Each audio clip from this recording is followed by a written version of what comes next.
and where are we gonna go? It's like we just woke up one morning, and then it's welcome to the show. Don't ask any questions, just go with the flow. Make as much money as you can, and try your best not to get broke. Copy everything you see on the TV, from the hairstyles to the clothes, and don't think too often. Just do exactly as you're told. And if you ever get confused, then just turn towards the alcohol. You'll still hear your thoughts, then just turn up the radio as you learn to live a lifestyle of drugs, sex, and rock and roll. But in all honesty, I just need to know, is there more to the cycle than growing and getting old? Living and dying just to leave behind a happy home and a whole lot of property that somebody else is going to own. I just really need to know before the casket's closed, cause I'm not willing to gamble with my soul, nor am I ready to take any chances. These are just simple life questions, and I'm just searching for some answers. Like, what are we doing here? And what is our purpose? How did we get here, and who made us so perfect? And what happens once we go, or is this world all really worth it? Questions we don't answer because apparently we don't really have to. There's no purpose to this life, and our existence is merely natural. And in that case, please let me ask you, did you create yourself, or was it somebody else who had fashioned you? Cause you're a being that's impeccable, faultless, and unparalleled. You're a product of supreme intelligence, and I'm merely being rational. For there isn't a camera on this earth that can come close to the human eye, nor a computer that can compete alongside the human mind. And if the whole world was to come together, we wouldn't be able to create a single fly.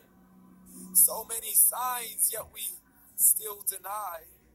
Science tries to justify that all this could come from none, when it's a simple sum. 0 plus 0 plus 0 cannot possibly ever give you 1. So from where did all this order come? But everything has its origins, a maker, a creator of its own. I mean, the only reason you're watching this video is because somebody had to press upload. So we can believe in the Big Bang, but I'd rather believe in He who caused it to explode. Allah, the creator of everything, along with every single soul. The ever-living, the master, the only one who is in control. Unlike his creation, beyond our imagination. And no, he's not a man, nor does he have any partners in association. He's on his own. And no, he did not ever leave us alone. Just like every manufacturer, he left us with an instruction manual. The Quran and Islam, and I'm sorry to jump to conclusions, but it's the only one possible. The only definition of God is the one and only supreme being. It's logical. A book with 0 contradictions, with miracles that are both scientific and historical, all revealed over 1400 years ago. Like the detailed description of the human embryo. The descriptions of the human embryo in the Quran cannot be based on scientific knowledge in the 7th century. To the mountains as pegs holding firm the earth below, and the 2 seas that don't mix in a complete separate flow. To the planets in orbit, alternating night and day as they stay in flow. The expansion of the universe and the creation of everything from H2O. To the stories of the past and the preservation of Pharaoh. To identifying the lowest point in a land where Persia defeated Rome. The gushing fluid that created man in the glands between the ribs and the backbone. And not a word has changed, it's still the same. So please explain how all this was known over 1400 years ago. To a man who couldn't read or write, as he would recite whatever the angels spoke. And if you still don't believe, please try to come up with something that's even close. But you can't, so we took God as a mockery and his messengers as a joke. Muhammad could not read or write.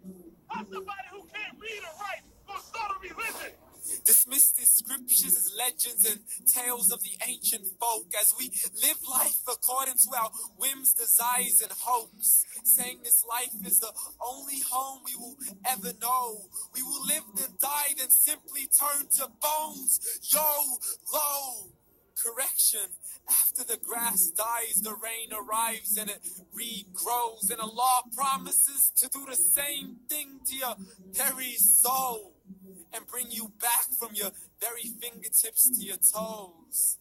As the all-seeing supreme being watches us so close, and we are surely being tested in our wealth, our health, and our self, and everything that we've been blessed with. So believe, for we will surely be resurrected and be brought back to our Lord and account for every single deed as He hands us our books and orders us to read. From the bad to the good and everything in between. You yourself are sufficient for your own accountability, so don't be mad at me. You are the one who thought He wouldn't come back to me. I gave you a whole life long to search after me, but you were busy in all that which was temporary, so read. And glad tidings to all those who believed, and if you disbelieve, read. And don't let that day be the first day you find out what your life really means. Read.